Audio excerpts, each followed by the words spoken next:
নমস্কার। কবি অনির্বাণ ঘোষের লেখা কবিতা প্রার্থনা। সরস্বতী বিদ্যাদেবী, মাগো তোমার কাছে আমার কিন্তু অনেক কথাই বলার মতো আছে। সেসব কথা শুনবে তুমি? বলছি তবে শোনো। পড়ায় আমার ভালোই মাথা, সন্দেহ নেই কোনো।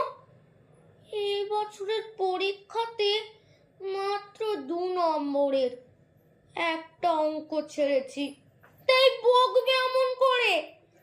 মায়ের সে কি চিল চেঁচানি শুনতে যদি তুমি কেবল বলে আমার নাকি বেড়েছে দুষ্টুমি।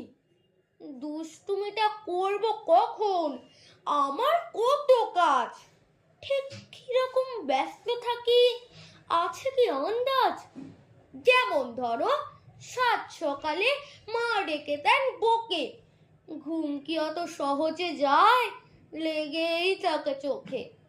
তারপরে সেই বিচ্ছিরি দুধ, বিচ্ছিরি বিস্কুট, হুড়মুড়িয়ে তৈরি হয়ে স্কুলে দাও ছুট। ফিরেও বুঝি স্বস্তি আছে? ব্যস্ত সারাক্ষণ।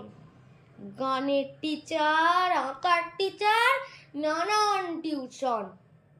তোমায় কি আর বলবো মাগো, সবই তোমার জানা।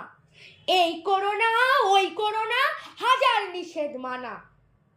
একটা কথা খুব গোপনে তোমায় বলে রাখি, পরের জন্মে আমার মাগো বানিয়ে দিও পাখি।